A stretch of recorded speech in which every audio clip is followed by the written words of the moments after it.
Hello everybody, welcome back to the channel. Make sure you like, comment, and subscribe for more videos like this. This video is going to be about Vinland Saga. And oh boy, I've watched the anime, which is 24 episodes. I have not read the manga. I'm just going to preface this right now. I am going to spoil some stuff that happens in the anime, so if you haven't watched the anime, go watch it. Go read it. I assume the manga is amazing because the anime was amazing. Go watch it. Go read it right now. I'll stop. And then come back and watch this. Yes? Go shoo.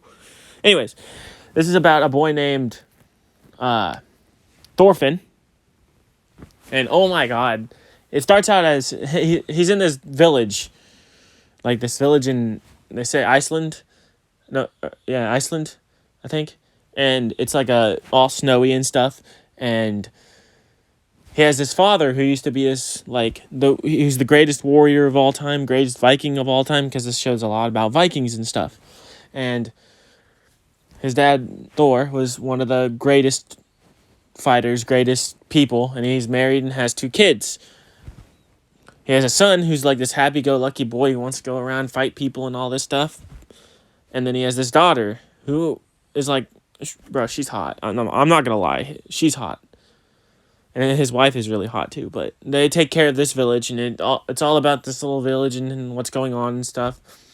And then this bastard guy, I don't remember his name, but he shows up multiple times throughout this show, appears, and he basically betrays Thor, gets him captured, then they get sent to this one, or not captured, then he goes sailing to this one place, and then he gets attacked by this one guy. I honestly forgot his name. He's really important to the story, but his name slips my mind because I'm terrible with names, but I would say the story, seems like the first part of the story is more about him than Thorfinn. But Thorfinn's very important, and they want you to believe Thorfinn is the best, as the main character, which I think he is. And he, kills his dad. But they were supposed to have an honorable duel. They didn't have an honorable duel. Thor won, but then they betrayed him and killed him for money because they're pirates.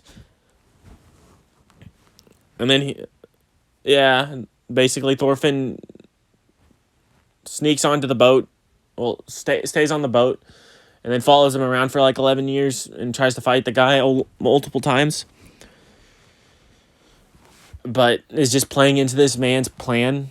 He's scheming the whole time and all this stuff, and you learn a little bit about his backstory and stuff throughout the story. And I honestly, up until his end, I didn't like the guy.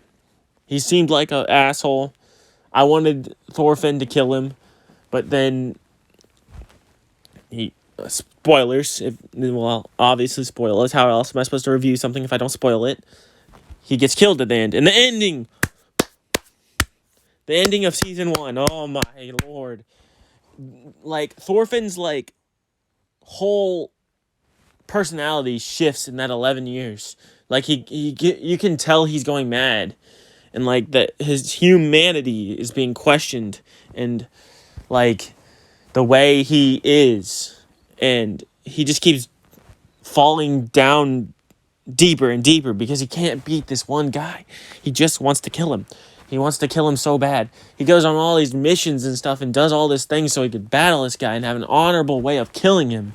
And that gets snuffed from him. That this guy kills the king and then gets stabbed by the prince. But that was his whole purpose in life, was to get revenge for his father. And that was taken away from him. And it crushes him. You could see, how it crushed him. Because he wasn't the one with his own blade and his own might to kill the guy that he's wanted to kill this entire time. This entire time. That has been his life goal. That's been his mission. That has been what he's wanted to do since the day it happened, was kill this man. And that was snuffed away from him. He trained. He became a warrior. He became a pretty good warrior. He's killed millions and millions, or thousands and thousands of people. And the one thing he wanted in life was to kill this man. And that got taken away from him. For the betterment of the country, but that doesn't matter to him. He's insane. He was a beast because he wants that one goal. That it's if you go into the woods and take all the food away from one animal, that animal is, or you attack an animal, that animal's going to attack back. Its one goal is to protect itself. That's what his one goal in life was, to kill this man. Now he feels empty, a shell of a man. And man, let me just say this, Vikings are so freaking cool. Like, they're so badass. They're so badass. And there's a bunch of like religious undertones to the show that they talk about. There's like a priest guy who makes this speech to because the new king was a whiny fucking loser. Like, holy shit, he couldn't talk for himself, and then he becomes a Chad. It's like, yes. But they want you, the way the show tugs and like talks about like how a person can fall from such, because he was from such highs, because he was a pretty happy kid and like happy-go-lucky and good and like shit was fine, to the depths of despair. And I bet you I haven't read the manga, I bet you he's gonna climb out of it. And it's about him and his life. That's what I think is gonna happen. And he's going to become better, the betterment of society, and for himself to finally heal from this one incident that happened 11 years ago. Because he hasn't grieved over his father's death, because his father's death in his mind was his fault. If he didn't become a stowaway, his dad would have whooped their fucking asses. And he would have survived, yes sir. Would he have been maybe killed later? Maybe. But he would have survived. He would have lived because they captured him and made him a hostage. And now he kills the man that killed his father. His father figure is dead. And he has nothing. Like, the darkness he must feel is uncalculable. And it's just crazy. This anime, I would give, it is a 10, I would say it's a 10 out of 10. 9 out of 10 probably is more accurate. 9 or 8 out of 10. But it is unbelievable how good season 1 is.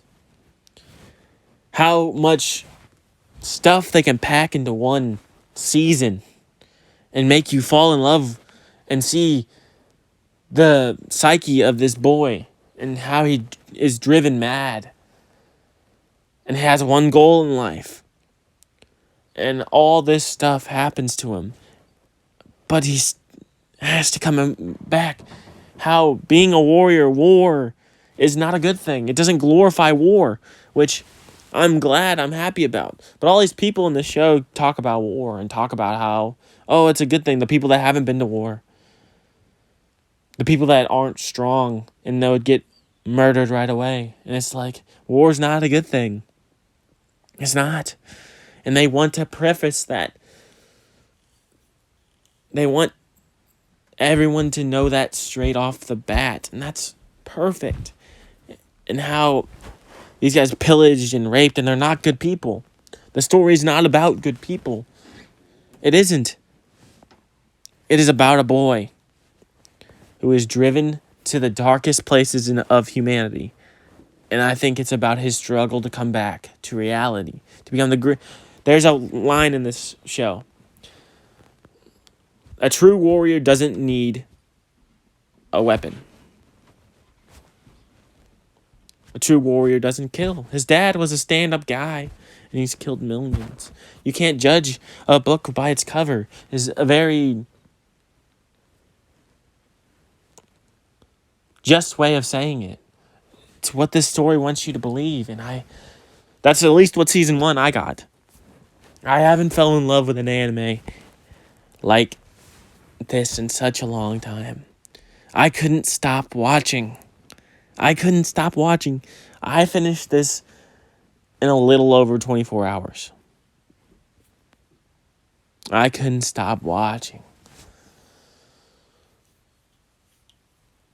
Now, I did fall asleep and I did eat and, do other things. But, man, all I wanted to do was watch this show. Because I wanted to see his plunge into darkness. I wanted to see it. It was so interesting. And, yeah, that's my thoughts on Vinland Saga. I hope everybody watches this show. It is a 10 out of 10 banger. And I'll see you guys in the next one. Peace.